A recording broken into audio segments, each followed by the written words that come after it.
Aujourd'hui, je vais vous raconter l'histoire d'un duo hors pair, Pojolix, et son duo, Chronix. Des mots de tête comme ça et des rêves bizarres. Aujourd'hui, on se retrouve pour ce 4e épisode destiné au défi stop. Le défi stop, c'était un défi que nous avions lorsque nous étions étudiants avec Joseph, vrai ou faux nom, qui nous emmenait faire le plus de kilomètres possible en 48 heures, soit tout le week-end. On partait le vendredi soir après les cours et on devait revenir le dimanche. Alors, qu'est-ce qui aurait pu être compliqué là-dedans ? Absolument rien, sachant qu'avec Joseph, on a quand même essayé de monter une boîte tous les deux, c'est ce que je disais dans l'épisode précédent. Né l'homme, c'était un projet entrepreneurial. À l'image de devoir tourner autour d'un caillou, là on nous demandait juste de lever le pouce. Alors comment est-ce qu'on a réussi à ne pas réussir ? Alors comment on a échoué à faire quand même quelques kilomètres ? On en a fait certes, mais c'était laborieux. C'est vrai ça, comment ? Tout d'abord parce qu'on avait 2 handicaps. Le premier, d'être super mal organisé et d'être parti 1 heure ou 2 après le départ. Alors là, on est déjà au moins au Luxembourg. Luxembourg. Alors là, on a pas de Luxembourg. En 2 heures, on est au Luxembourg. En 2 heures. Oh merde. Oh merde. Oh, il y a des montagnes au Luxembourg. Oh merde, il y a Polytech au Luxembourg.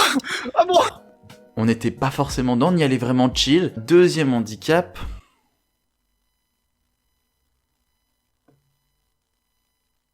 Ouais, on était costumés. C'est surtout ça en fait, on était costumés en Bojolix C'était gadget. et Chronix. Vous connaissez pas Bojolix ? Bojolix, c'est le héros de ton apéro. Bojolix, du rouge, du blanc, mais pas une goutte d'eau.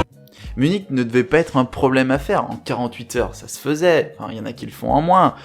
C'était un peu loin, mais je veux dire, les records qu'on a eu dans cette challenge-là, c'était des Annecy-Barcelone, des Montpellier-Pays-Bas. Punaise. Ça nous semblait faisable. Sauf que, de base, la première voiture qu'on prend, et on se dit, enfin, il faut prendre une voiture, on va vers Lyon. Donc pas dans la bonne direction. Déjà de base, on aurait peut-être pu plus passer par la Suisse. Donc on arrive là-bas et on se dit, tant pis, quitte à être à Lyon, on va passer un bon moment. C'est ça avant tout, c'est passer un bon moment ce week-end-là quand même. Voyager entre copains. Et on a fait une soirée là-bas, forcément. Et la soirée d'ailleurs, anecdote très drôle, on arrive devant le bar et il y a un videur. Donc qui dit videur, nous les seuls habits qu'on avait, les meilleurs habits qu'on avait, c'était un jogging et un pull pour pas être habillé en cap et en bottes. Alors il fallait être malin. Et là, on a été super malin. Qu'est-ce qu'on a fait ? On s'est fait passer pour des correspondants anglais, moi qui parlais anglais avec mon incroyable accent, et Joseph avec son moins incroyable accent, qui parlait simplement français avec une imitation anglaise, histoire de faire genre qu'on ne comprend rien, mais qu'on a de l'argent. Parce qu'on est étranger. Et c'était stupide parce qu'on avait des énormes sacs, bien sûr que c'était rodé, mais au mieux, si on était des étrangers qui se baladaient en France, on était juste des gars qui étaient en dèche. Genre vraiment, on avait de l'air de personnes qui n'avaient pas les moyens de vraiment payer plusieurs verres à ce moment-là. De toute façon, on était étudiants, donc oui, c'était vrai. Mais il fallait quand même essayer de montrer mieux devant le videur. Et je sais pas, c'est passé. Cette histoire est passée avec Joseph qui traduit, moi qui étais là. Can we do something? I want to party there. Yo! Et Joseph qui était là. Oui, pouvons-nous rentrer dans le bar pour faire la soirée? Ça passait.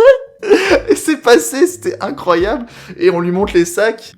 J'avais 10 kilos de bière en dessous. Joseph avait des bouteilles de vin. Je sais pas pourquoi on en avait autant. On en a jamais bu autant. Et du coup, il voit juste une bouteille par-dessus. Il dit, ok, la bouteille, je la mets derrière. Et Joseph qui insiste et qui tend son sac pour dire, mais tiens, prends mon sac du coup, si tu veux mettre mon sac derrière. Et il savait bien sûr qu'on savait de quoi il parlait, mais le rôle était tellement parfait, il avait une face à vraiment ne pas comprendre ce que le mec disait. Donc il a mis la bouteille derrière la porte, et il a dit, c'est bon, vous pouvez y aller les gars. Nickel! Donc on rentre, on fait la soirée, au bar on s'aperçoit qu'il y avait un camarade du lycée, j'ai fait, mais nickel ça! Donc on a bien tchatché, l'ambiance était vraiment folle, on s'était bien marré, on était en train de bien se marrer, on se marrait bien. Et d'un coup, censure, j'ai fini très très mal. Ça a dérapé dans tous les sens.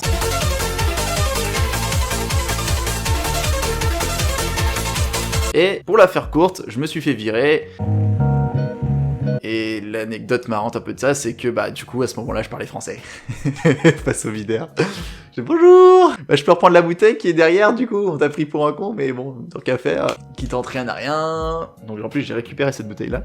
Il me semble que Joseph se fait virer, mais genre bien plus tard. Et comme personne pouvait nous héberger cette soirée-là, on a dormi sous un pont. C'est la seule fois de ma vie avec Joseph, enfin même de ma vie tout court, où j'ai dormi sous un pont. Le matin on se réveille, donc vous imaginez pas frais, donc troisième handicap. Il fallait qu'on avance, donc on essaye de se rendre à l'évidence qu'on est à Lyon, qu'on n'arriverait pas à aller à Munich, donc on irait se faire une choucroute à Strasbourg.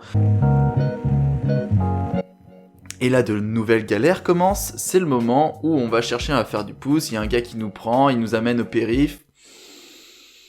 À 7h du mat, on comprend qu'il est aussi frais que nous, c'est-à-dire vraiment pas frais. Viens me le dire ici qu'il est pas frais.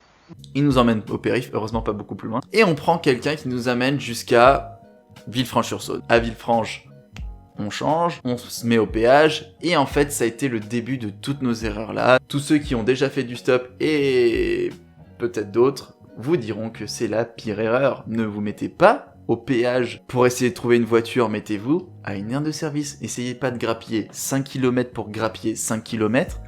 Arrêtez-vous avant à une aire de service. Au moins, vous pouvez parler avec les gens et ne pas paraître pour des grands malades. On aurait pu leur dire, oui, nous sommes des étudiants, c'est pour ça que nous sommes un peu débiles et habillés comme ça, mais nous ne sommes pas dangereux.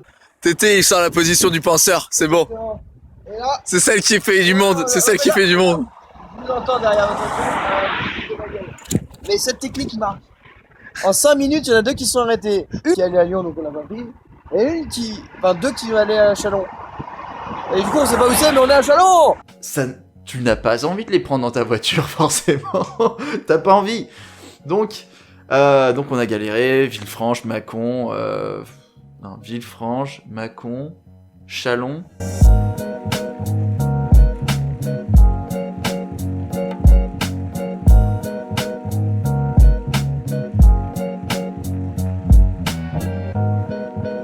Et Dijon, on s'est dit, allez, on se fait un arrêt. On n'était même pas dans la ville, on était à l'extérieur de la ville, on s'est posé dans un parc, on a mangé un peu. À ce moment-là, on a fait les comptes.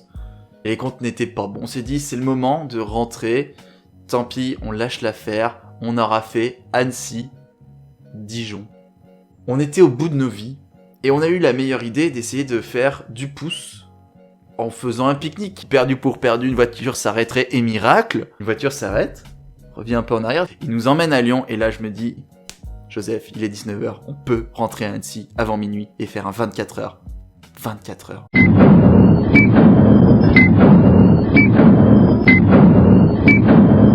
Annecy, Dijon, Annecy, on peut le faire. On tient 1 heure, 2 heures, et là, bam, quelqu'un arrive. Je peux vous emmener ? On va à Annecy. Moi aussi. Et là, on avait enfin notre transport jusqu'à Annecy, et enfin... On était là, au chaud chez moi, douche, lit, Koh-Lanta. On a bien dormi, et c'était quand même une belle aventure. Et pour la prochaine vidéo, on sort un peu de ces souvenirs d'études, et on va aller bien plus en arrière, 12 ans en arrière. Dans l'ADC3, j'avais une chemise rouge. Cette chemise rouge, elle a une histoire. Cette histoire, elle est vraiment mignonne, je vous l'assure. Alors pour ne pas la manquer, abonnez-vous sur la chaîne YouTube et le Facebook à C'est Ouvert. N'hésitez pas à partager aussi maintenant si ça commence à vous plaire comme concept, si vous voulez que je continue à en faire. Et vous pouvez aussi me suivre sur Instagram à Acouvert. N'oublie pas le H. À très vite.